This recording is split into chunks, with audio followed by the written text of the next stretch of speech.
And hello and good evening, everyone. Welcome to Divine Disbelief. Today is Sunday, July 7th. We are your home for secular news and opinion. I'm Susan. And I am Nathaniel, and we are joined by a very special guest, one half of Digital Hammurabi, Dr. Josh. Unfortunately, not the good half.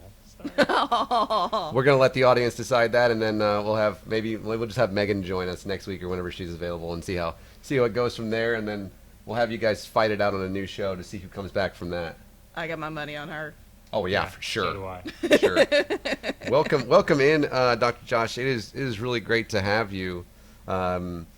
We are really big fans of what you do. You know that I'm a huge fan because I'm constantly tagging you in the especially Old Testament, arguments that I'm having with people. So we are really excited to have you here. Yeah. No, I appreciate that. No, I really appreciate you having me on. I think it's gonna be a good show. Yeah, you too as well. By the way, that intro music I think was the best we've had. I pick great music. She did. She I'm chose just that. saying. Dr. Josh could not hear it. Found that out today. That's all right. Yeah. I also found out that today is National Strawberry Shortcake Day. Oh. Yep. So you have strawberry Uncrustables, so that's about the closest that you're going to get. We don't to that. have any anymore. You ate all of them. No, we're like 6. They're like tiny little sandwiches. Josh, do you know what those little Uncrustables are? Mm-mm. No? Oh my gosh, you need to look that up. So they're basically like frozen Especially if you got kids sandwiches or me. that don't have crust on them. And you just like take it out of the freezer, stick it in the fridge for a couple hours. If you're like Nathaniel, then you just eat them frozen. He does. They thaw. In your So you're saying stomach. I do need to look these up, is what you're saying? Yes. Like a pitch. That wasn't a pitch to not. No, this is like, they are delicious because they're Yeah. like peanut butter and strawberry. They have the Nutella ones, so they're not officially Nutella, but Yes. they are. You need to. amazing. You definitely need to look them up. So what we're saying is that Smucker's needs to sponsor us, basically. Yeah. And also, so we got some folks in the chat. First off, thank you. See, people saying that we need to say we're starting at 7:40. You know?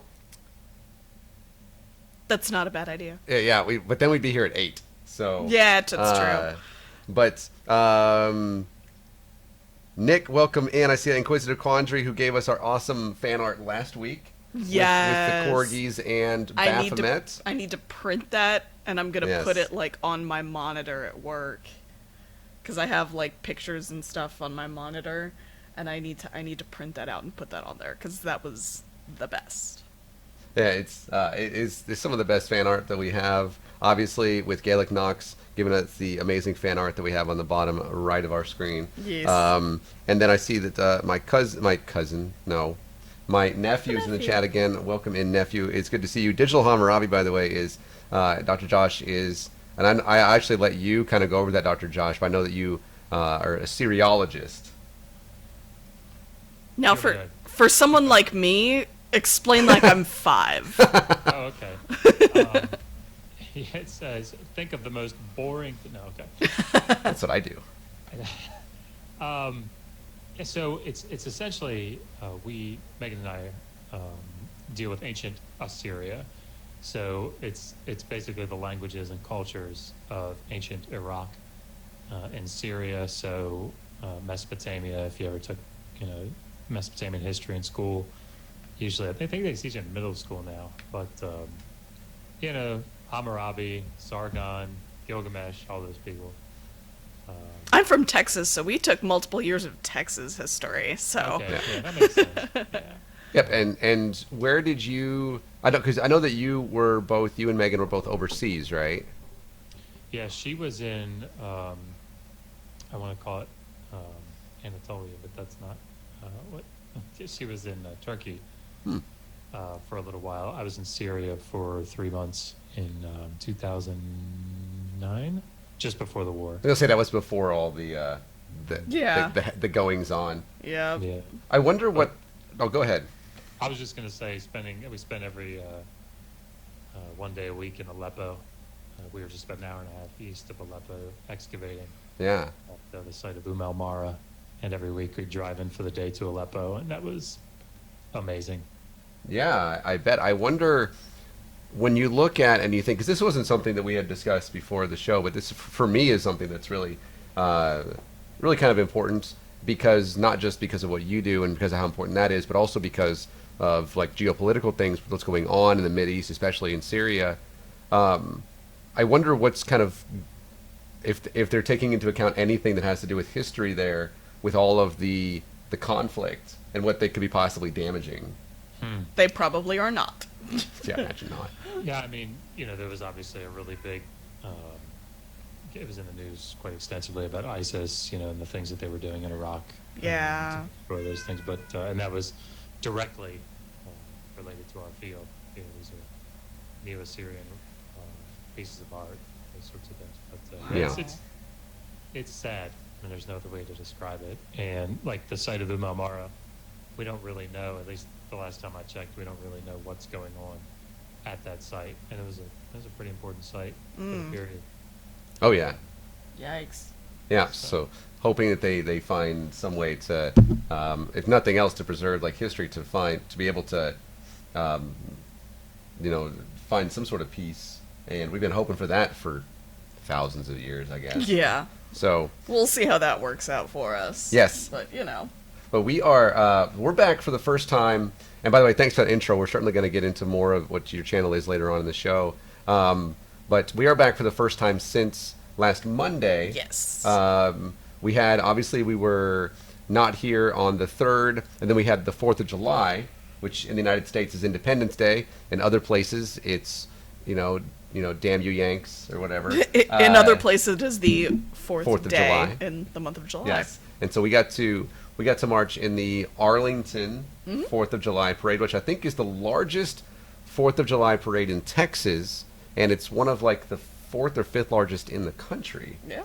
Yeah. So that was fun, especially marching with the Metroplex Atheists. Yeah, and the Maverick Secular Society. Yeah, such a great job. The Charlie, who was on here on Monday nights going over the protest we did last weekend at the NIFB church, she actually created most everything for the float there that we had with Metroplex Atheists. Yeah. And It was legit.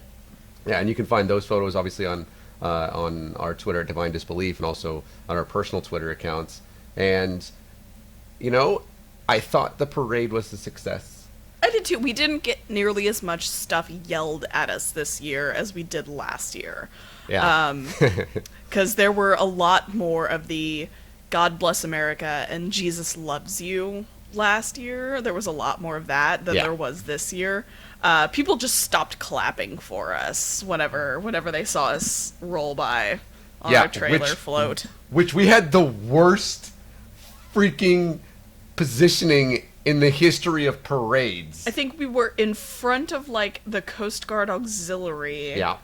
And behind, who were you behind? So they were the Texas Sentinels. They're basically wounded warriors. Oh dear. So and So they're gonna applaud for the wounded warriors, stop applauding for us, and then start applauding again for the Coast Guard Auxiliary. Basically, it was like it was a vacuum of. But then there were a couple. We did get some cheers a couple of times. A couple of times they were for us, saying, we're glad you guys are here. And then we brought the corgis again, and so they are a hit. They are always a hit, Yes. though. And Stanley, he actually ran for, I don't know, more than half. Yeah, probably more than half. About half, yeah. And so people really liked seeing him again. He would just sort of like sit down on the side of the road and just be all like, "Okay, so pet me." Yeah, it was really Just nice. in front of random so people. We'd have people that would be saying, some not nice things to us, and then I would just happen to be coming by with the corgi. Yeah. And then it was amazing how their tone would change. Oh yeah. So that was really fun. I know that there are a lot of photos from that parade and stuff online. What did you and your family do anything for the 4th, Josh? My wife's British, so So no, she just How she does just that called go? you a traitor and shook her fist at you. she said whatever happened to the colonies, and then we went to bed. So Treasonous colonizers.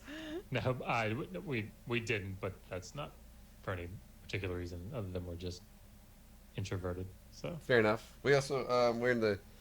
I don't wear Nike, and so I got my Adidas USA Soccer Crest shirt on today. They won again today. They did. They have an official 4th World Yeah. Cup now. Yeah, 4 stars in the jersey now. So congratulations to the ladies. Yeah. I understand they're not going to the White House. See, and okay, so I heard a different take on. We covered a couple weeks ago, or about a week and a half ago, what Megan Rapinoe said about we're not fucking going to the White House. We're demonetized. We covered that. We're not monetized. We don't get anyway. monetized What are you anyway. talking about? And I saw a different take on it, and the person that had posted this on Facebook was like, Megan Rapinoe wasn't so much talking about, we're not going because we're going to refuse the invitation. She said, they said we're not going because Trump doesn't give a shit about women's sports and isn't going to invite us. Yeah. So the president then turned around and invited them. And now they're just all like, nah, fuck you. And they're like, yeah, we already said we're not going. So, but I know that they were invited to the House of Representatives. So we'll see. That was pretty cool. Yeah, we'll see how that goes. But Yeah. So congratulations to the United States Women's National Team. Yeah. Doing that thing that the men can't even qualify for. Apparently they can't. Yeah.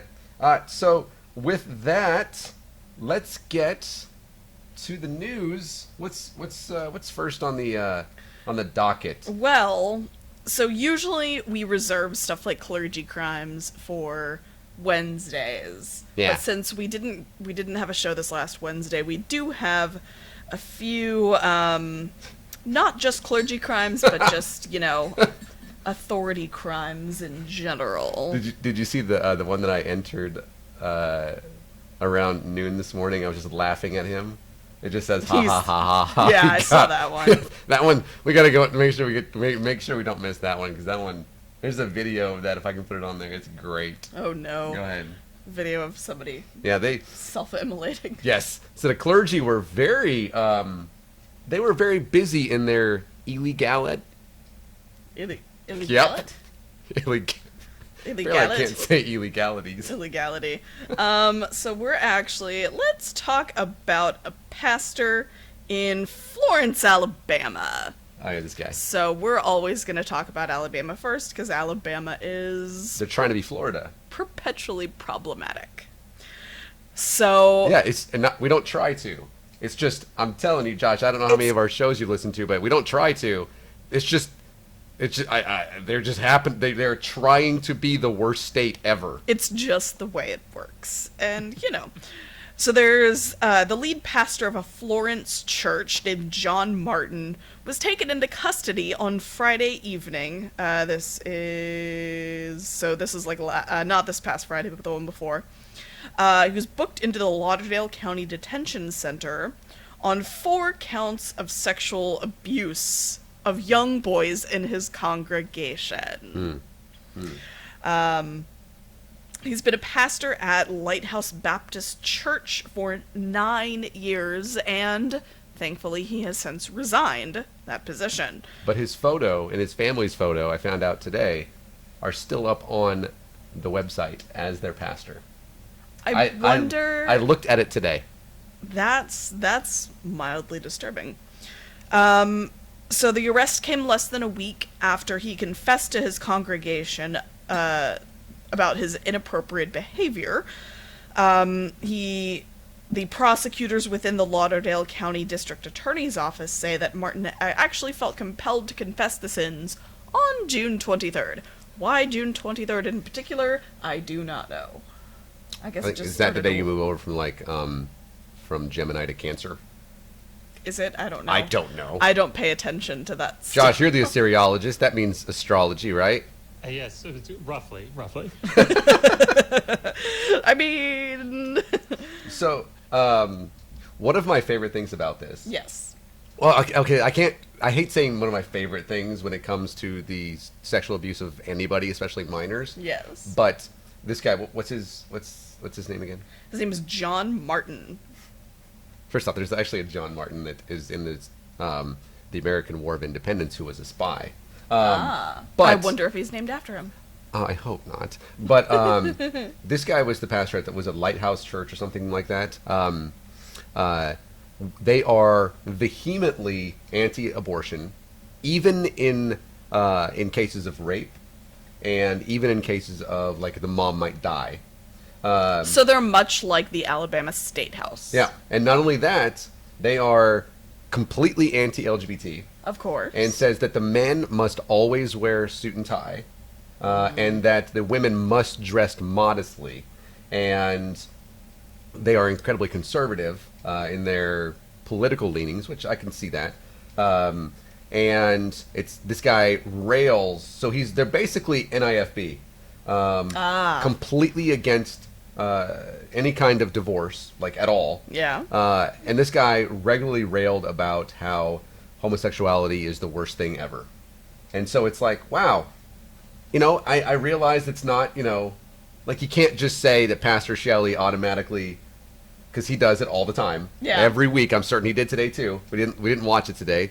I don't want to accuse him of anything, but this is a trend. Yeah, the more that you rail and preach and go on about how awful homosexuality is, that's usually what happens with pastors and priests, is that they end up getting arrested for, molesting young boys. What was that pastor's name? He got caught in a hotel room with a male prostitute and some cocaine. That was an NIFB member, wasn't it? Well, that was here in DFW, but there was one that was really, really, really. That was actually down the street from us. There was one that was. He was like a really well-known preacher, not Haggerty. I forget his name, but it's been years ago, and I don't remember what his name exactly was, but he was like a prosperity preacher and everything. Oh, I feel like we've talked about him recently. Yeah, because it's been years ago that it happened, but this is like it's almost what you expect from. See, there's a guy from like 2013, but he's from. Yeah. He's from Florida. Yeah, there's Ted Haggard. There it is. There and we also go. Donnie Romero. Yes. Wow, there's so many. Also, Yeah. alias fake name. Thank you for that. Donnie Romero. But the thing is that now there are so many of them that it's like, when can we expect to find this out? Which is actually really awful. Yeah, like we hate to feel like we have to paint them with a very broad brush like this. Yeah. But it is a trend. Like you said, it is a trend. What's scary is, I pastored a church. I was associate pastor out in Virginia, out in Winchester area, for 7 years. I was a jail chaplain. Of course, I was an Air Force chaplain candidate during that time. And it's just, I hear these stories, and I think it's all the more amazing is not obviously the right word, but like shocking Yeah. that this sort of thing happens. Because I mean, maybe I always want to ask, like, how old are these people? Because that's maybe it was because I worked with people that were my own age. Maybe maybe that I don't know, but that, like, those scenarios, like, I wonder, how does that even happen? Like, how do you? Yeah, I don't know. Yeah. I don't know. Yeah, it's. And I mean, with Nathaniel having been a youth pastor, Yeah. it's Yeah. it's I imagine it's not something great for you either, Yeah. because you were just all like, I just want to make it clear. Yeah, I've had to do that zero before. improprieties. Just so everybody knows, I've had to do that before. Yeah. I've been like, I never did anything like that. No. But yeah, it's and nobody that I know has either. Nobody that I've ever known personally that's been involved, at least has, come forward and had anybody come forward with allegations against them. Yeah. Which is nice. It doesn't mean it hasn't happened, but that's nice to Yeah. know that I was also around good people. But this is something that we spoke about, and this is not the only story that's on our list having to do with something like this. This is something we spoke about like a month ago when we brought up the statistics from like the Methodist folks and stuff like that, where we saw that they're declining more rapidly than anybody else as far as attendance goes. Yeah. And then the Baptists are second, which is really crazy. Yeah. And then there's also this. They have this. They fear, is kind of what they say, that a lot more of these stories are going to come out about people. And it's not that they fear it for the sake of those who are abused, it's that they fear it for the sake of their own reputations. Yeah. One of the things that I think, and this is probably something that you guys would identify with or understand maybe a little more just because of your background. But one of the things that I saw, I was called Jesus Boy in high school, right? So where I lived was the youth group. And one of the things that I saw an awful lot was we had this very robust youth group. And so I would say probably 40%, 50% of the high school males that were in the youth group, that's what they wanted to do. They wanted to go off to such and such Bible college to become a youth pastor. That's what they wanted to do. Yeah. And some of them did. And one of the ways that you prepped for that, it was that you would start to do youth pastor work at, like, your senior year of high school. Mm-hmm. And while that might sound like a good thing to do, the problem is you turn 18, you graduate from high school, and now, particularly for these guys, a lot of them are these like attractive 18, 19-year-old guys that are now stepping out of this high schooler, that 17-year-old girl that I was, flirting with last week. Now I'm the assistant youth pastor or something, because maybe I'm going to community college because, it's cheaper to get my general credits first. Yeah. Now you have this, underage scenario where it's almost like the church they're setting themselves up for it. Yeah. Yeah. And yeah, it's just it's a very unhealthy. In my opinion, that was a very unhealthy situation. I'm thinking of one church in particular. I won't mention its name, but it was just like, I saw that 2 or 3 times happen, and as I was coming up through high school, and it was just like nobody's thinking this through. Mm-mm. Yeah. No. Oh no. Well, I mean, whenever you're that age, it really doesn't seem like it's that important, Right? Especially when nobody brings it to you, when nobody comes to you and says these are responsibilities you need to be able to understand right now. Because at 17, 18 years old, it's not easy to understand that. Right. With that frame of mind, looking at it now, having been, because I graduated from high school and I was going to the Navy. And I almost didn't go. Really? Yeah, I went out because we went on like a mission trip, if you will, to one of a few that I'd gone on. To 3 towns over in Nebraska. I was in Texas, thank you. Oh, okay. When you cross Texas, it's like crossing all of Europe more than once. Yeah. Except for Russia. We don't count you, Russia.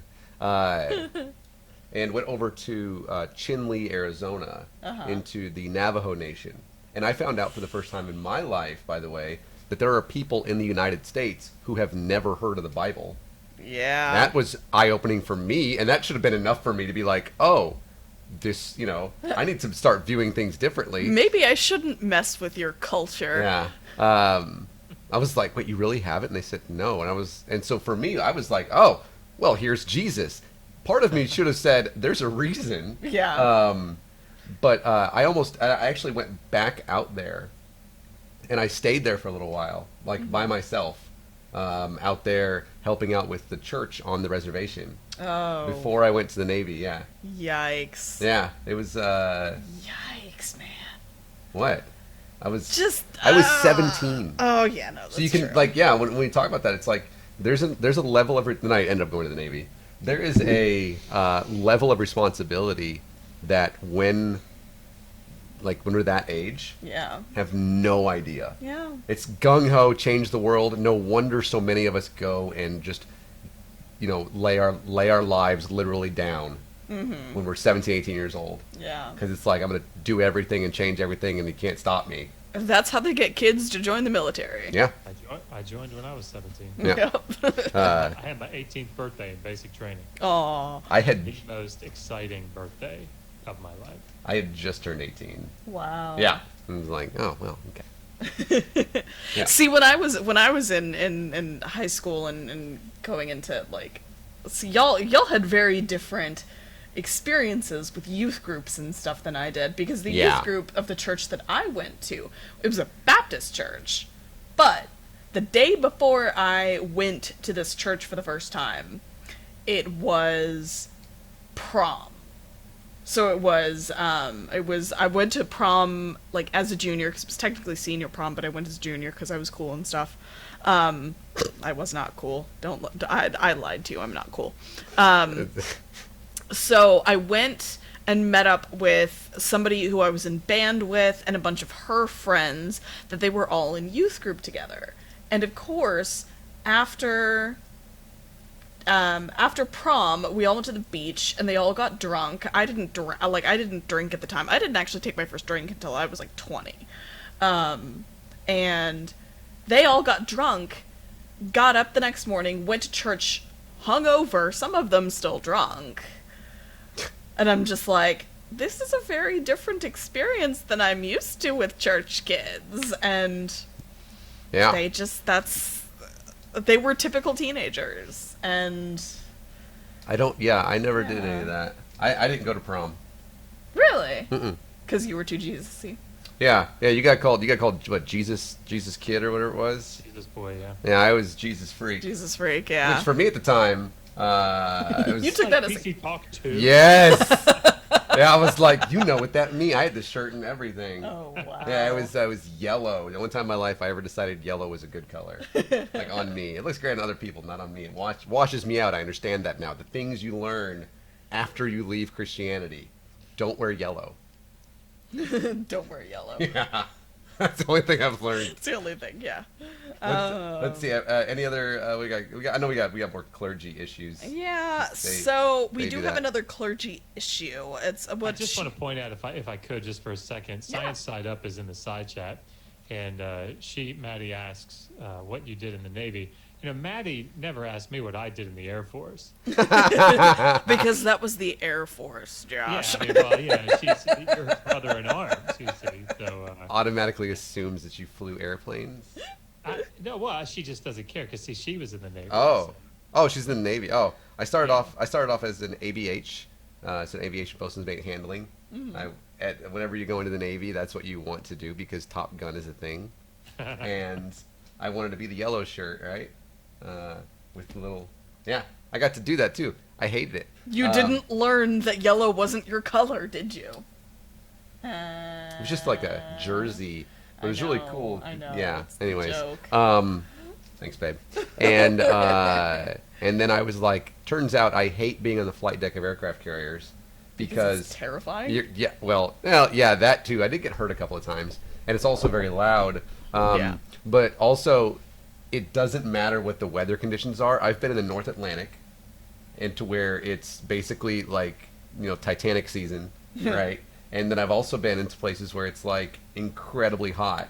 Yeah. And it's you're walking like on asphalt, and it does not matter. Yeah. And so I said, this sucks. I'm not doing this for 18 hours a day anymore. Also, not a big fan because this was right after right after 9/11, and we were bombing Afghanistan. Oh, and so yeah. that was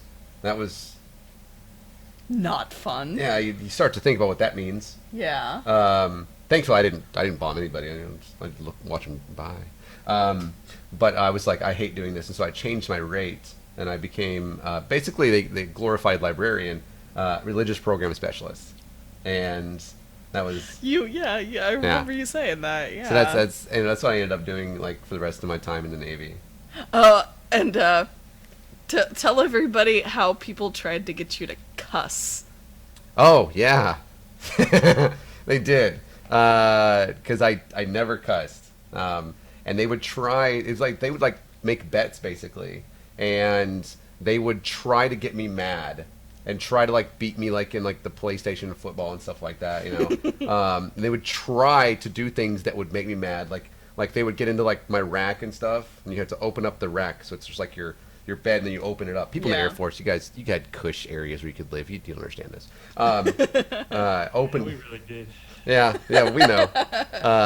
Open it up, and they would like have things that moved around the inside, to where they would get me to try to cuss, and I never did because it was like never in my vernacular. Yeah. It's kind of like whenever you see people and they say something inherently racist, and then I'm like, I could never see myself saying that because it's not a word that I ever consider. Yeah. Same thing with cussing. They should have done things completely different.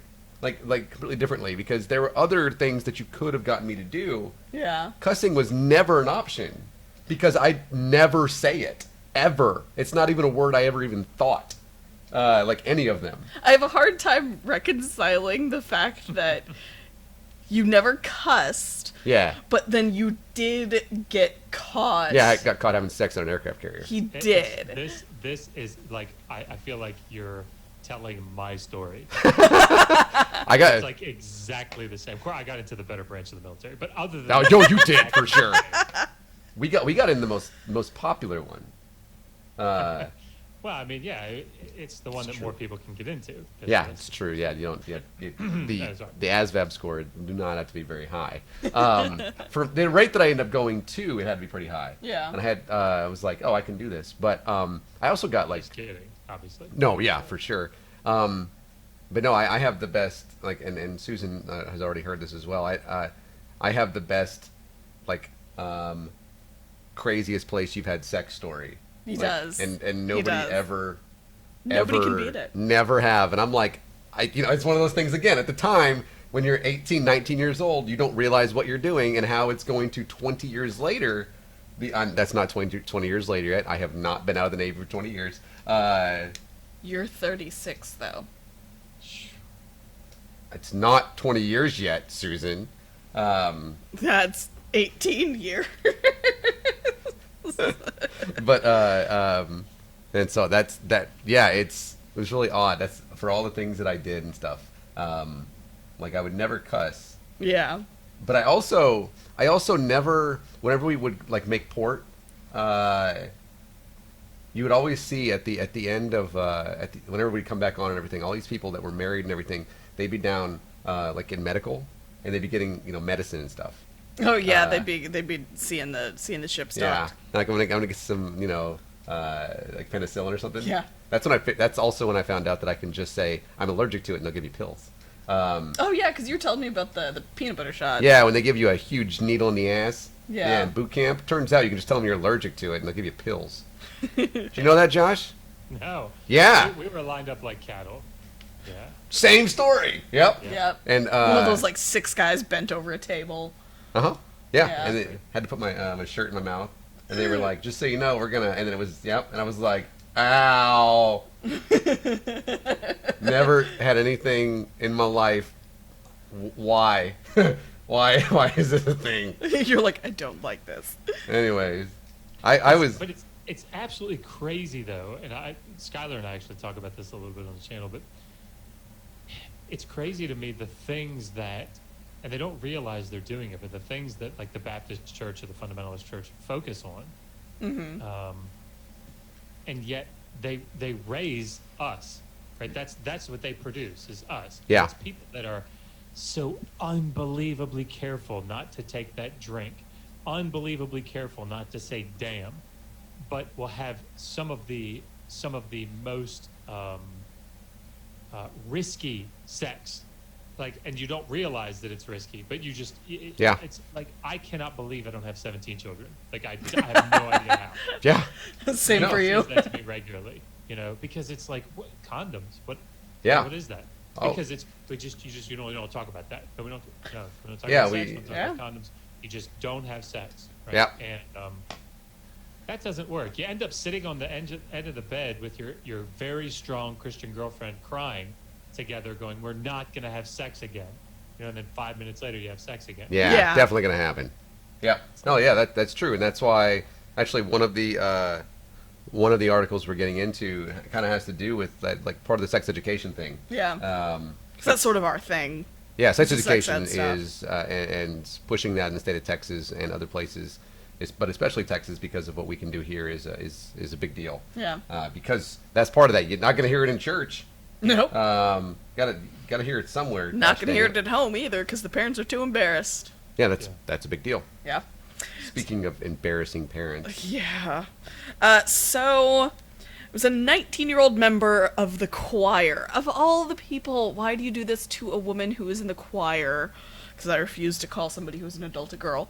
So at Swansboro United Methodist Church in North Carolina, this 19-year-old member of the choir was fat-shamed by a church leader for wearing shorts. So I watched this this video. this choir member, her name is Jenna, she went into the bathroom to check her phone because she was having some like personal family stuff that was going on. She was confronted by a woman named Bonnie Sue Byhery. I'm gonna say that's how you say that. She began to shame her for wearing shorts by talking about how another chubby girl in the church wears an inappropriate dress that comes to her knees, and why aren't you doing that? So Jenna posted the video of this church leader, following her into the bathroom and fat shaming her and stuff. She also posted a photo of herself in the shorts and in a long sleeve shirt that's a church shirt. Yeah, it was one of those like Yeah. agape shirts. Yeah. Yeah. So the You sure it wasn't the Jesus gym? What is it? God's gym. Bench press this. Oh yeah. Cross on Oh. his back. Oh. That's ahead. that one. That was one of the. That shirt was like we got a Lifeway or something like that. That was one of like the first like gory Jesus shirts because he was like bleeding and stuff. Yeah. It was a little like there were some people that were like, I don't know if God would really approve of you doing that. And it was like, hey, this is what happens. Yeah, he definitely would have been Yeah. like fillet on the cross. Yeah. Okay, he definitely would have been bleeding. There's a reason why, and it's not just because Mel Gibson is terrible, but there's a reason why Passion of the Christ is rated R. Yeah, it's actually It's because of the profanity. it's Exactly. absolutely. It's also Exactly. well, it's rated R because as a conservative Christian, I don't know what they're saying. Gosh dang it! Gosh. I went and I was said it as a conservative Christian. I went and I know. my grandpa would say Dad Nabbit. I went He and, said fudge on a stick. oh wow. Fudge on a Yeah. stick. From what I understand, Mormons say flip a lot. They say they're the Like they way say that flip. now we can definitely get with the uncles, right? Yeah, Out to Heretic and the get audio them uncles. because they certainly know. Yeah, they follow me on Twitter.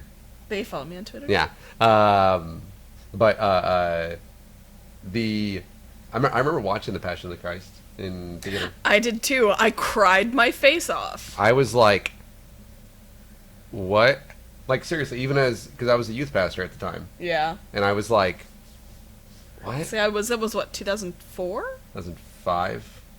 When did I don't know. that Maybe I wasn't a youth pastor yet. I know I was. What was? When you Google Passion of the Christ 2 comes up. That was 2004. Was it? So Okay, I was well, I was wasn't used 17 Pastor yet. already, so I could buy my own ticket. Sorry. Passion of the Christ 2. Yeah. Oh yeah, that's the one where he comes back, right? Yeah. He's got guns, right? Yeah. Passion of the Christ, salvation. That actually would do not give them ideas. They would. They would. Mel would do Alright, that, fine. and he'd be bombing Israel, Yeah. and he'd enjoy it. So we've got a little like a transcription of the conversation that goes on in this video. So Jenna asks the woman, what was her name again? Let me so Very southern name is what it is. Bonnie Sue. So Jenna asks Bonnie Sue, so you're sitting here calling me fat? And the woman puts her hands on her hips and said, oh, you don't think you are? No, Jenna responded, because I bleeping love who I am, get the bleep out of my face. Or we're not monetized anyway. So. Yeah, definitely, because she is crying. Yeah, she is crying her face off, much Yes. like I was in the Passion of the Christ.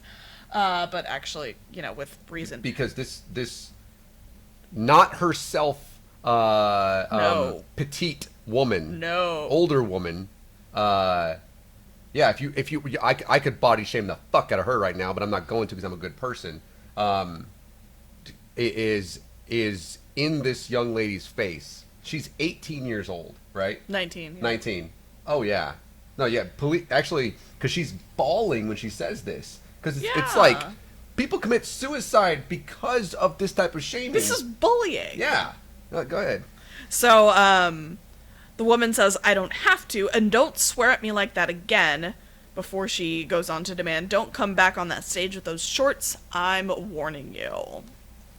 So, there's a line in the Friendly Atheist article, Christianity, where swearing is a no-no, but body shaming gets a thumbs up from Jesus. Yeah. So- And then, that girl ended up, girl was like, She complained, Right, and rightfully so. well, she said, I'm an adult. Yeah. I can do what I want to do. Yeah. And then she walked out and she did the best thing. I'm so happy that she stood there but she couldn't stop crying. No. But she was like, this bitch here. She didn't say Yeah. that, but I certainly would have. And she's like, she went in there and she was cut because she cussed at her. The older woman cussed at her. And she got up and she said, I'm recording the whole thing. Yep. And that's when the lady did the whole, ran away white woman calling the police on black people thing. Yeah. And she went out there and she's like, these are the things she was saying. I think it was the pastor that was there. The pastor said, it's okay, honey.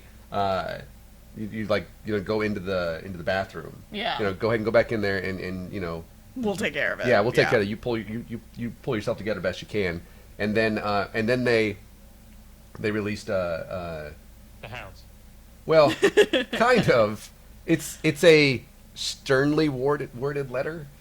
So the pastor actually just took over over the weekend whenever this happened. Oh. Yeah, I did not know that. G. Kevin Baker. So thank you, cool Pastor name. Baker.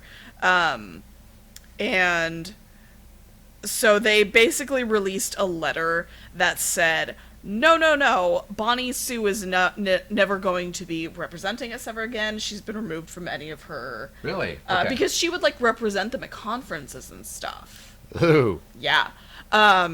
So she's not going to be allowed to have any leadership roles within any church committee ever again.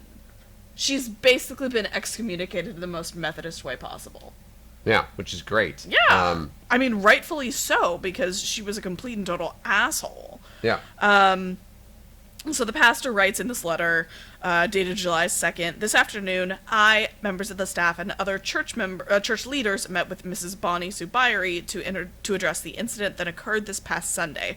First and foremost, Mrs. Bonnie Sue Byrie is a church member, not an employee. Secondly, as a result of our discussions this afternoon, she has voluntarily resigned as the lay delegate to the North Carolina Conference of the United Methodist Church and agreed to step down from any committee leadership roles she volunteered for within our church. We continue to focus on caring for everyone involved in this incident and their families. Please Please pray for safety and emotional healing for everyone involved, and we may show the love of Christ through our words, blah, blah, blah, but basic. So that's actually an updated version of that letter. Because I saw the first one where they mentioned an incident, and they didn't provide specifics, but said, we are all about inclusion here. So that's actually an updated one, which I appreciate, because I didn't think the first one was just like, we're all about inclusion. I'm happy that they were able to meet with her, and that she is no longer going to be represented. I don't know that she's ever going to go back to that church, which probably best for the church and for this young lady. She's just going to do the same thing as everybody else who commits any sort of improprieties and just bounce from church to church. How old was she, do you think? The older woman? Ooh, 60s? Yeah, in her late 60s, probably. Yeah. I mean, because it's sad, but the era, she probably grew up in the era of men in the back of the vestibule handing women paper skirts. They came in and their skirts were too short. Mm-hmm. Yeah. It's just, like, you feel sorry, you just feel sorry for people that have to, because you hate them, and not hate them, but you hate what they're doing, but then what they're trying to wrestle against, their own demons that they're fighting. Yeah. They're coming out of this era where this is how people thought. It's thick, and Yeah. It's a weird mix of, you just stay home. Yeah. Oh, and yeah. they're being, and they're being quote unquote forced into what we're doing today. Right. But with that being said, it's you raise the children that, of like the parents of these current children. Yeah. So it's kind of your fault, Granny. But also, that young lady in the video said, you're part of the reason that young people are leaving the church. Yeah. Which, let me state this very clearly. She's correct. A person being a bully does not mean that the religion is wrong. That's important. There's multitudes of other things that mean Yeah. that the religion is wrong. Yeah, and but- so that's it's just important to always that I always say that. Because like the problem of evil and all that kind of thing, it doesn't mean that a God doesn't exist. Yeah. A God could exist and just allow all this nonsense. If there is a God and is allowing this nonsense, pretty shitty person or being. But only if they're like, I guess, omnibenevolent or whatever. Could just be like a God that's like, I don't care. I do say that. But it also is one of those things where it's like, hey, you could be a little bit more like Jesus, and actually like love people, because it would help your congregation from losing congregants quicker than anybody else. Yeah. And I actually also want to point out that Jenna posted a video that is urging people to not harass Byrie, which is very adult of her. So that's very props to Jenna. We are behind you 100%. Yeah. You should not stand for people doing that. You should also, not fat shame people and not slut shame people and stuff general. like that. Just don't do Just that. as a person. But Jenna, you definitely have the right idea. I look forward to the day when you completely leave the church and come to the dark side. Or even if she doesn't, I'm certain that she has a beautiful voice. Yeah. And if she is if she feels comfortable doing that and singing up in front of people like that, good for her. Yeah. That is stuff that not a lot of people can do. So I cannot. props. I can't. The voice is made for speaking. I mean, I could demonstrate. Please don't. So let's move on. Do you want to move on to Robert Jeffress? You want to move on to something close to home? I fucking hate that guy. I know, but for as much as you hate him, we sure do see him a lot. We do. We go to his church a lot. We Not do. a lot, but as far as like when we go to church, we go to his church. It's mostly Robert Jeffress. There's a reason. Anyways, Yeah. So, as many of you know, we here at Divine Disbelief have a little bit of a history with Robert Jeffress. We met at a protest of his church. That's where we met. have literally what I just said. Yeah, I just it's a good memory. We have attended services. We've attended Sunday schools. We have... Yeah. The food wasn't that great. No, it really wasn't. We have somehow been evil atheists and convinced people that we are not atheists. Yeah, weird when you're wearing an atheist shirt. Yeah. Odd. Nobody asks. Nobody bothers. Yeah, it's just a symbol, I guess. They don't know what the atheist symbol is. Whatever. So, Discernment and all that. that being said, Robert Jeffress, old buddy, old pal, he's now claiming that the Democratic Party is a godless organization that promotes policies that are completely antithetical to the Christian faith.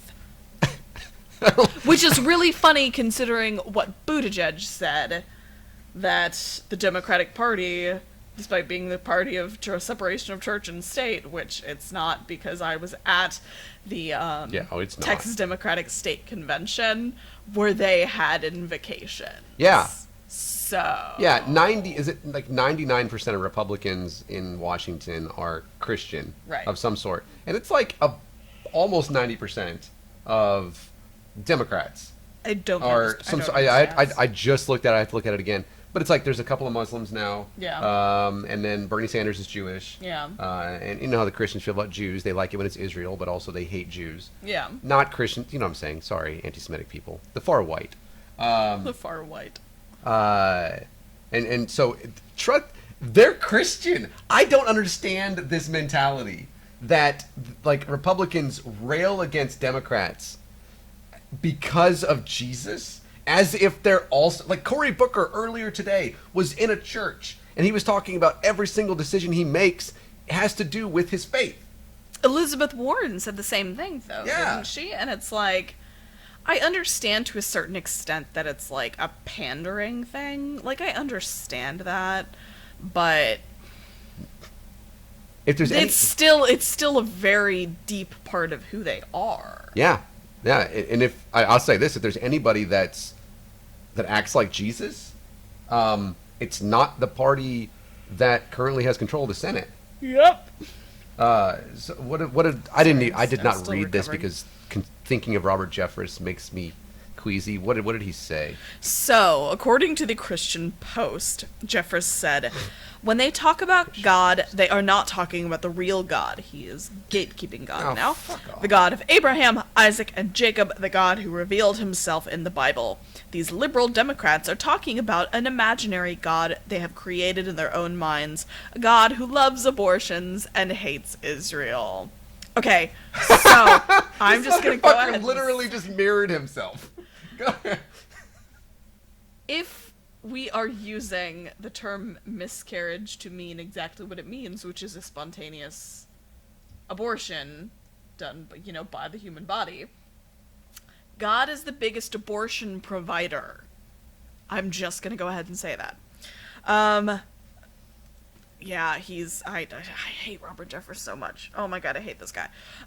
So not only is he pastor of First Baptist Dallas, he is still an evangelical advisor to the president, and he was delivering a speech on the final day of the Faith and Freedom Coalition Policy Conference. How many conferences do they have for Jesus? A lot of them, because Jesus. apparently Jesus' word changes all the time, so that they need to have updates on everything. I don't know. They had like the Faith and Family Conference, right? Yeah. And they have Faith and Freedom Coalition Policy Conference. Yeah, and then they have the focus on the family nonsense. Yeah. And then they have like the one that what's the one that Donald Trump hugged the flag the first time? Let's see. That was a faith conference too, because apparently to be a patriot you got to be Jesus or whatever too. Like I don't know. Yeah, Josh, I have the same Make America. face. I have the Make America Kittens Again extension, that's so right. when I Google Donald Trump hugging the flag, a bunch of kittens pop up. Yes, it's a real thing. So this was back in March.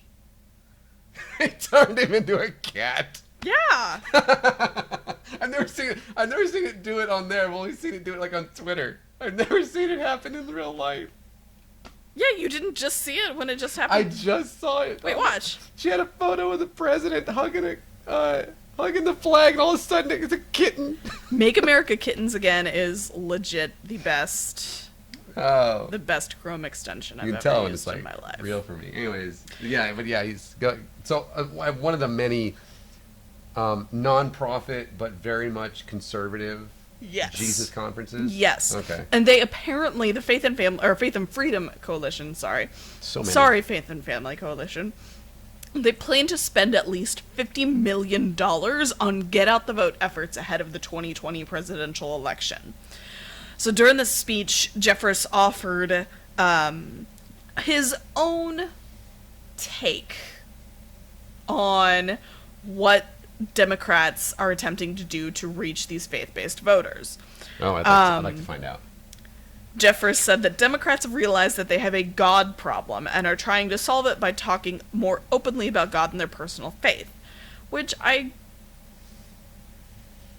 broken clock right twice a day.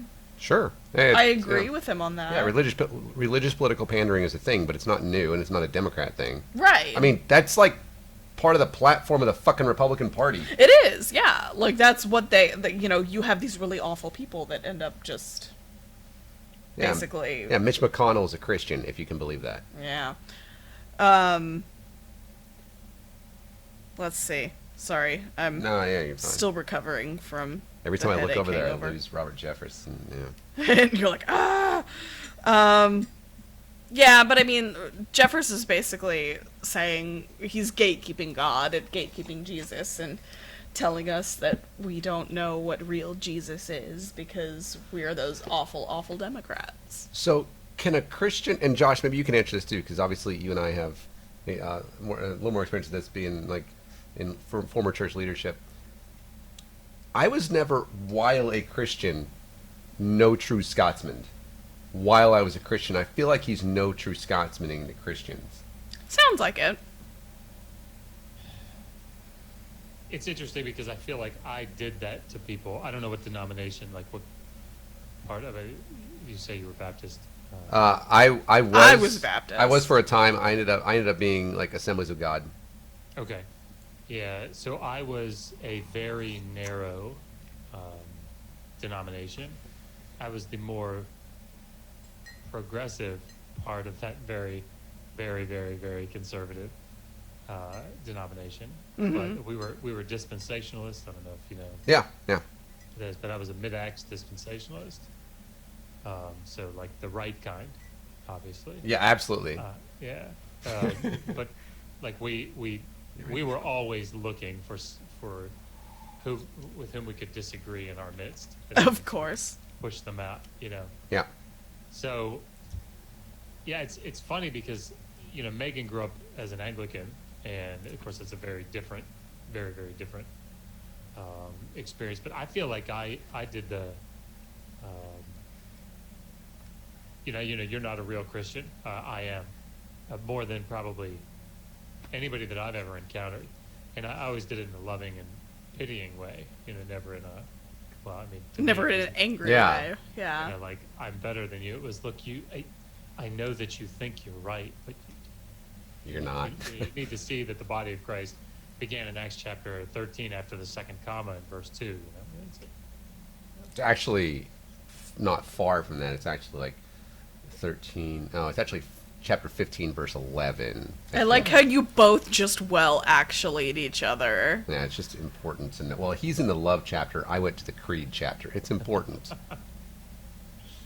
You both just fucking actually'd each other. I'm just saying. I can. Glad it's y'all getting the actually and not me getting the actually. Yes, at least it's not you. But I can tell you that I get that all the time now. Whenever, and I got it yesterday. Whenever I explained in detail, which is what I have to do because my personality does not allow anything beside that. How Isaiah 53 is not speaking about a singular person Messiah into the future. Yeah.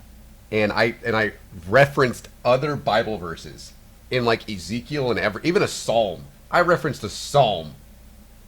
Ugh. I can't believe you stooped down to that level. Oh, I can't either. It hurts today. And they said that's like what did they say to me? It's on Twitter. They said it's like a that's a way to look at it, but you'll never know because you don't have the Holy Spirit, so you can't actually know. And I'm like, Okay, that's the dumbest. And That's how you win. yeah. That's how you win every argument. You don't have the Spirit inside of you to reveal it. And the natural man receiveth not the things of the Spirit. Mm-hmm. Yeah, and that's Foolishness unto him. So yeah, that's why whenever I like read the Bible and stuff, I get into the stuff with because I do debates on the resurrection of Jesus, and if there's anything in the Bible that I know better than anything else, it's the canonical Gospels, the Gospel of John, and then my other favorite one's like the Gospel of Thomas, which is my favorite of the Gospels that didn't make it in.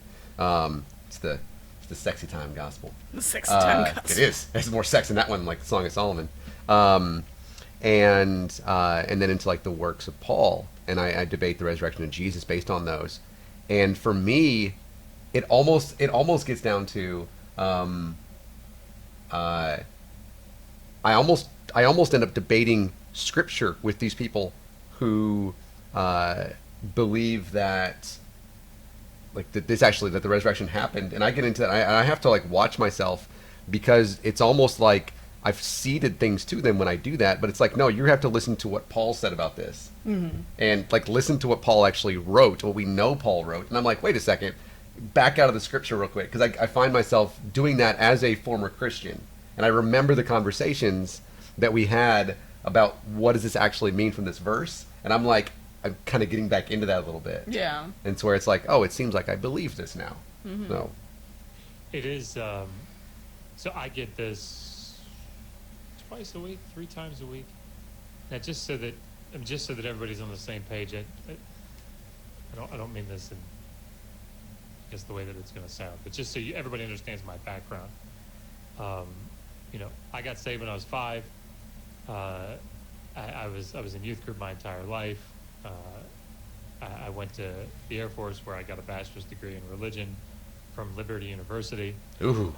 And then I went and got a master's degree, a master's in theology, which is a 126 semester hour graduate degree in Old Testament studies. I took 6 years of Greek, 6 years of Hebrew. I taught Hebrew for 2 years at seminary. I pastored a church during that time. Then I went. I was a chaplain candidate in the Air Force. Then I went to Johns Hopkins, where I got a PhD in Assyriology with a minor in Hebrew Bible. I mean, my comprehensive exams for Hebrew was translating unpointed Qumran texts that I didn't know I was going to get. It was a very difficult program. Anyway, so all of that as my background, I get told all the time, you don't really understand Isaiah 53. You don't really understand Daniel chapter 9. You don't really get Genesis 3 or Genesis 6. And sure, you have, sure you can flip open your Septuagint if you want, or you can, you can flip open your Hebrew Bible and read the text to us, but you don't really get it because you never were really saved. Yeah. Mm-hmm. Yeah. And that. Yeah, it's like a finishing move.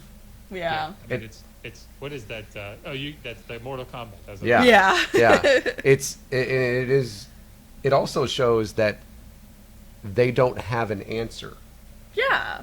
It is more than anything else, because when you bring like receipts, right, which is like what I and this is something that I do, especially when I speak about, because I cannot get nearly anywhere near where you can on your subject, but when I speak about like paleoanthropology or even paleontology, every single thing, or when I'm speaking about politics, like very specific politics, everything that I say has a stat to back it up, an economical understanding, everything that I can read it right off the page. And it's actually really amazing how that seems to just not matter. Yeah. And I'm like, she's seen me do this before. I literally have written on this board back here entire equations. The price equation specifically. Yeah, the price equation and the proof right back here, and to where people still tell me, well, that means nothing. Yeah. I don't know if you can see this shelf behind me, but this is my this is shelf number one, or this is bookshelf number one. Let's see if I can do this here. I'm like a weatherman. Yeah. So these are my commentaries. So let's see, damn, this is hard to do. Old Testament here, Old Testament here, right here where it turns red. This is where the New Testament starts, and then this way back here. Damn, that's hard to do. That's the rest of the New Testament. From here forward and then down, this is Assyriology stuff. But those are all, like, none of those are the, Living Bible application commentaries, right? These are like the peer-reviewed secondary literature. Not that necessarily means anything, but like, I don't say things on YouTube, I don't say things on Twitter that do not represent, in 99% of the cases, that do not represent mainstream scholarship, evangelical and conservative and liberal. Like, there aren't legitimate peer-reviewed scholars. I don't say things that they don't adhere to in the mainstream. Yeah. Because that's what we do on the channel, and that's in biblical stuff. That's in Assyriological stuff. Whatever. We just don't say things that are fringe. Yeah. And not to say that necessarily all the fringe things are wrong. That's not my point. But and so to hear people tell me slavery is one of these issues that keeps, it's like I'm writing a book on it now because it's so popular. Yeah. And I hear about it all the time, and no matter how many times you go through the text and you exegete the text for them, and no matter how many times you go back through and say, look, here's the ancient Near Eastern background to this, and that doesn't mean anything to them. So then you say, okay, look, don't believe me. Here's 46 different scholars that are in the field of ancient Near Eastern law and law in the Hebrew Bible. Here's all what they say. How they evangelical and non-evangelical, like doesn't matter. I'm not a Christian, so and I was never really saved. So what I say is bullshit. Yeah, I believe you have a couple of videos on your channel about slavery, right? One or two. Yeah, those are fun. Yeah, I like them. But that's I get more into most of the stuff that I watch because both of y'all are far smarter than I am. We are not. Tell her we're not more intelligent than she is. We just happen to have very focused fields of study. I really like watching the stuff that's like reaction videos. Like lately I've been watching a lot of Mr. Atheist and like Girl Defined and Paul and Morgan and stuff. So those are entertaining to me because it has to do with like feminism and stuff like that. So we are trying, and maybe you can help. I hope Megan's not watching this right now. But we are trying to get her and Shannon Q to do a reactionary series. I don't know what kind of videos, but we call it Megan and Shannon Get Pissed. Oh, that would be the best. How much wine does she have? Yeah, I was going to say they're going to have to drink during it. Well, that's what I said. They get pissed, so like in the English sense, they get drunk. Yeah. But then they get mad. Oh. Yeah, I lost on the English You lost word. the double entendre? Gosh. The double entendre. Yes, yeah. and I'm so upset because that's like I have recently been watching a lot of the epic rap battles of history. Oh, yeah. And all they have are puns and double entendres throughout the entire thing. Every single one of their videos. Oh, yeah. So I kind of feel bad that That's great. Yeah, those are great, by the way. Recommend that. They have 18 million subscribers. I don't think they need us to recommend it. Yeah. Can we be done with Robert Jeffress? I don't. We can be done with Robert Jeffress. I was going to move on to the graphic design conference. So just so you guys, I will probably have to duck out around 10. That's fine. Just because I have to be up at 4. Yeah. Yeah. Anyway, just wanted to. So Cool. 10 like my time. So 14. So like 14 minutes. Yeah, that'll give us. I think that'll give us time to do this one. We do need to talk about the. Well, I guess we don't have to talk about the signs in Fort Worth. We could do that by ourselves on Wednesday. Yeah. But I do want to talk about that guy who lit himself on fire. Okay. But after this, because this is one of the. He did, by the way, if you saw that. But so this is local. or we're not really local, yeah, it's up in but the guy Grapevine. is local. This is one of the ones that came from Christian headlines or whatever. I still don't know why you bother with I them. do this on purpose because the writing is amazing. So emotionally charged. It is emotionally charged. The words they say are very much like, this peace-loving and marriage-loving man was brutally kicked out of a conference by probably Satanists. I you mean, know. of course. And then I go back and I actually read the article, and then I go and click on the link. It's like completely fucking different. Yeah. But I get these here on purpose because this, I think, is important for us to look at, so that we can kind of like see this type of what they're actually saying versus what's actual reality. Yeah. Because I can tell you what the reality is. Yeah. But what do you got? So, here in DFW, there is a convention called the Circles Conference. And David Rourke, who is a communications and resources director at the Village Church in Flower Mound, which is where this guy is from, Rob Israel. So David Rourke is not going to be speaking at said conference. That's Baphomet, by the way. That's going to be held in... Rob Israel's the person that drew it. Yes. Sorry. Yes. The Baphomet is not Rob Israel. Rob Israel is not Baphomet. Yeah. Clarity. So, David Rourke is not going to be speaking at their conference that's going to be happening in September.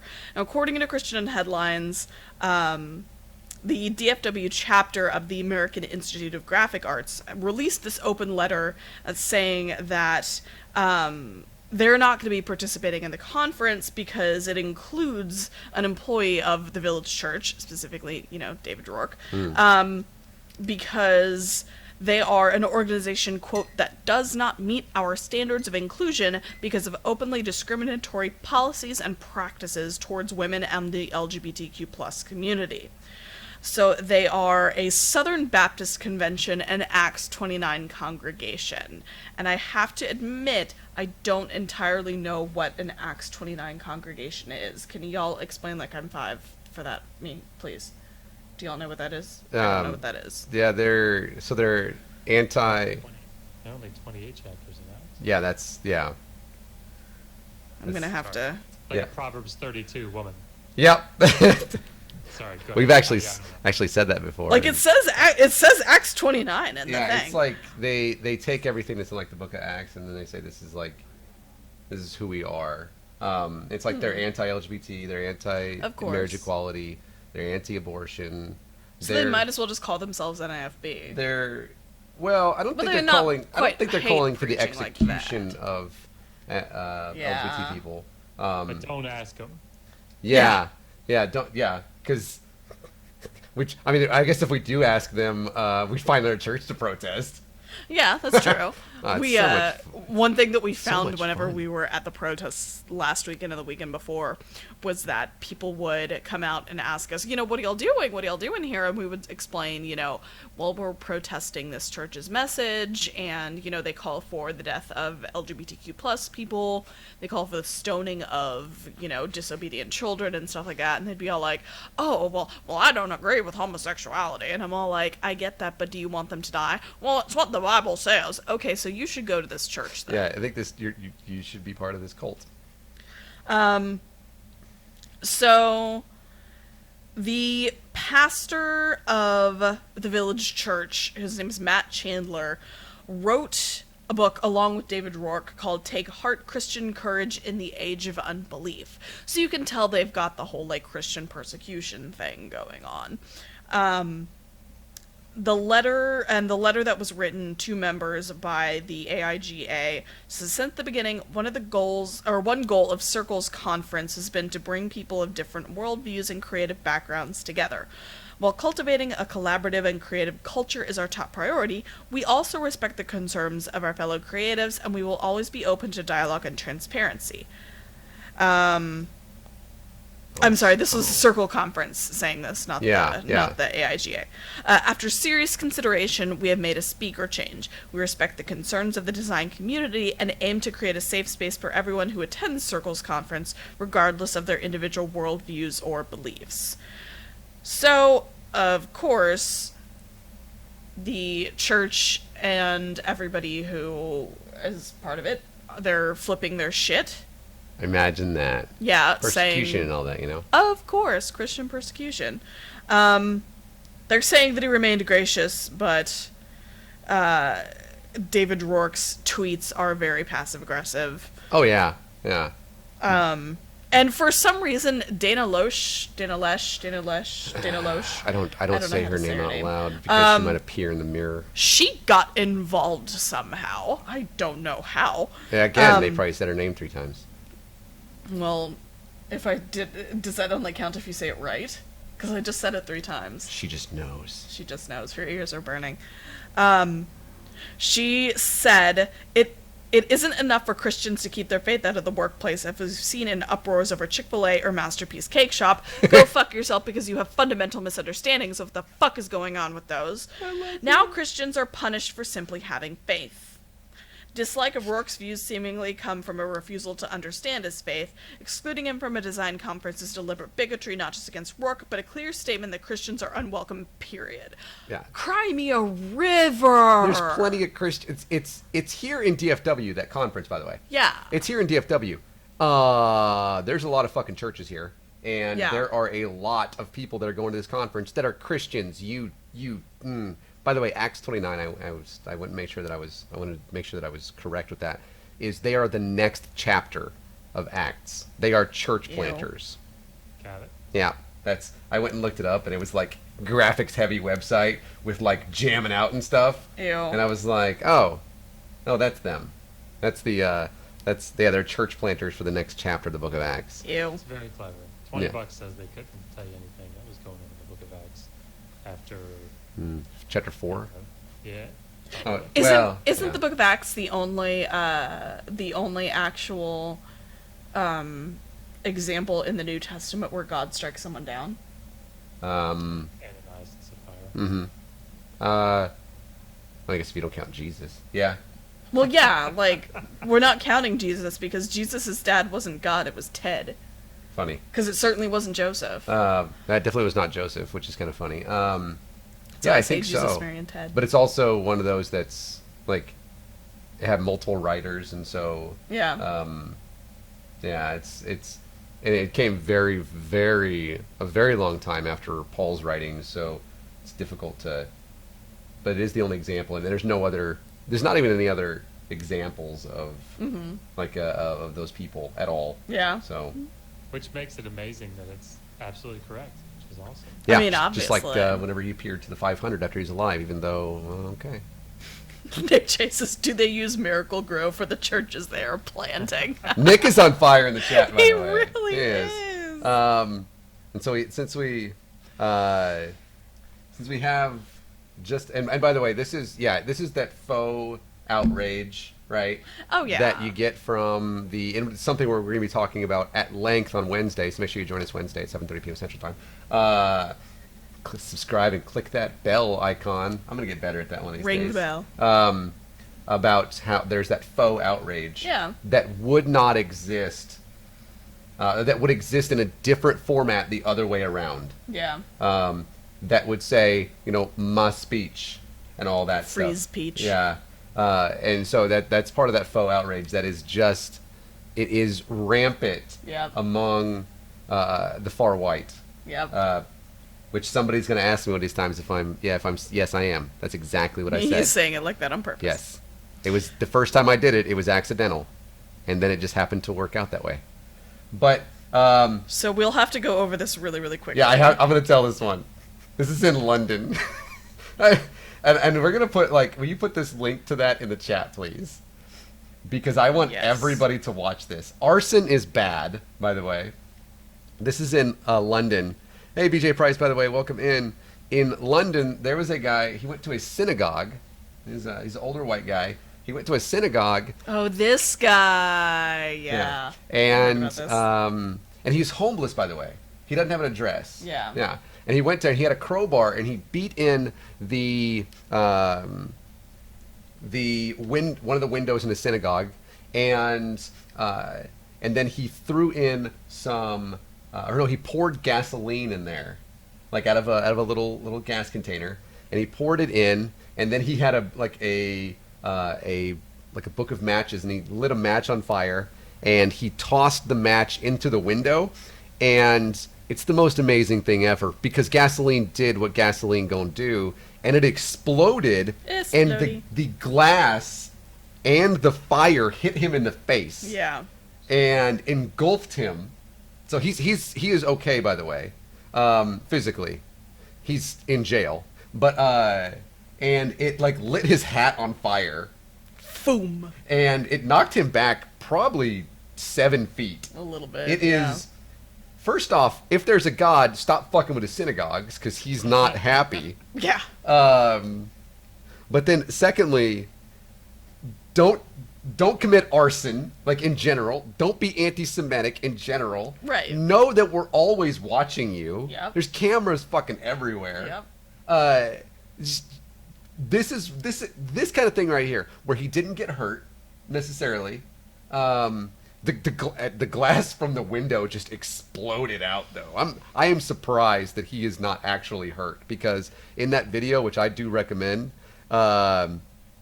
like absolutely watch that. I think if we don't put a link in the live chat, we're going to put it into because I might be holding it. I did, yeah. It might be holding it for us to review because it is a link. Yeah, you might have to do that. We'll put it in the I'm not comments. Yeah, really?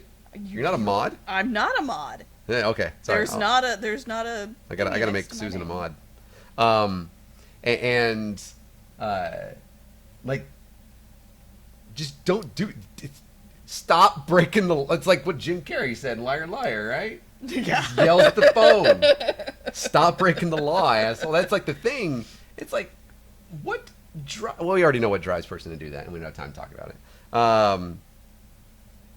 If you must commit arson, do so in a safe way, knowing what you are doing. By the way, if you must commit arson, don't do it. I was reading somebody's chat. That was me reading a chat. Don't listen to Mark. Also, if you're gonna do it, I mean, do it in your own house. Commit arson in your own house. You didn't like that? That's what it's like for everybody else. I feel like that's the best way that I could. Yeah. Anyways.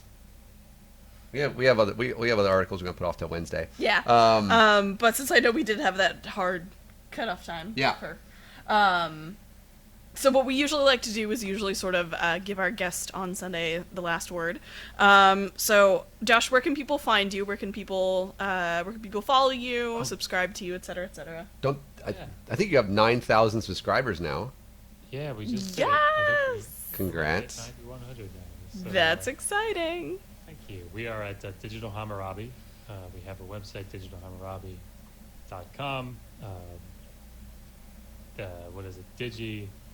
If I get this, I'm good. Digi_Hammurabi, I think is what the Twitter or whatever is. The Twitter thingy, yeah. That's Megan. If you do that, you're getting Megan. Cool.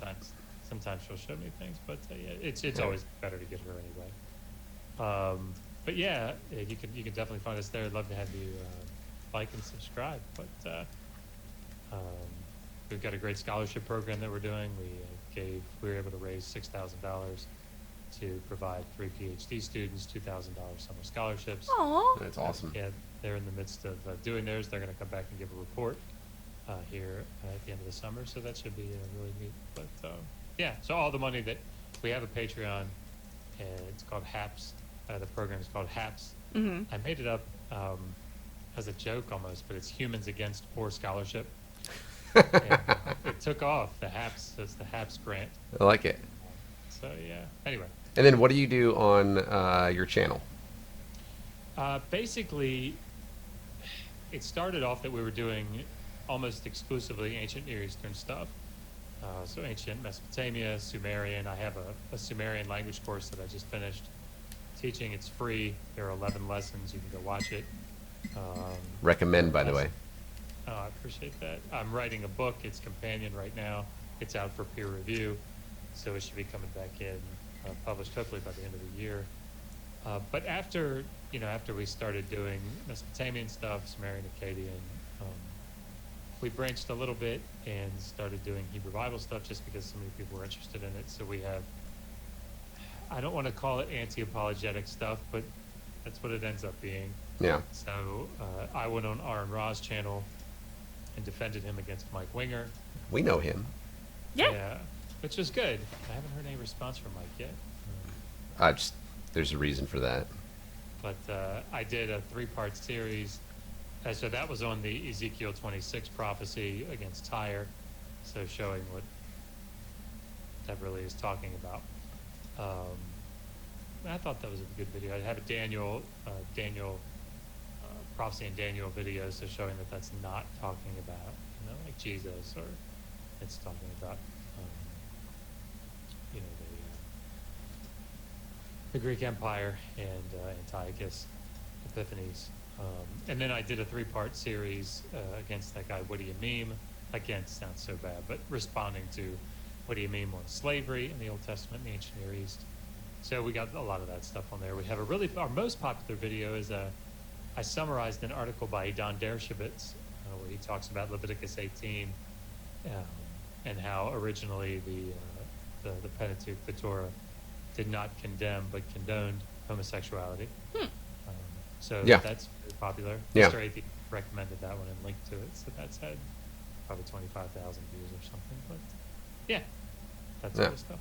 Yeah, it's a great channel. We absolutely recommend that. Yeah. We like to have people that kind of like us that are kind of like up and coming a little bit because we share some followers and stuff. But we also like having people on here that we respect as well. Yeah. And also have more subscribers than us. Whatever. It helps. Well, this Yeah. got shared out on our Twitter. So Yay! Yeah. anybody that watches this, please like and subscribe. Yeah. Thank you. And then you also get the last word. So we're gonna all the links, by the way, to follow us. You can also go and follow. I have my campaign Twitter on there, and everything else. Also to Digital Hammurabi, and their website and everything is Thank you. on our. It's in the description below. The description, yeah. So, but we also you get the last word here. So we're gonna mute ourselves, and then whenever you're done, there's gonna be music. So All right. I'm trying to remember our punchline. Math Magic Pagans in the side chat. If I don't remember it in the next 10 seconds, he'll tell me what it is. But it's let's see. Yes, okay, that's what it is. I got it. Until next time, resist poor scholarship. Always ask, how do you know that?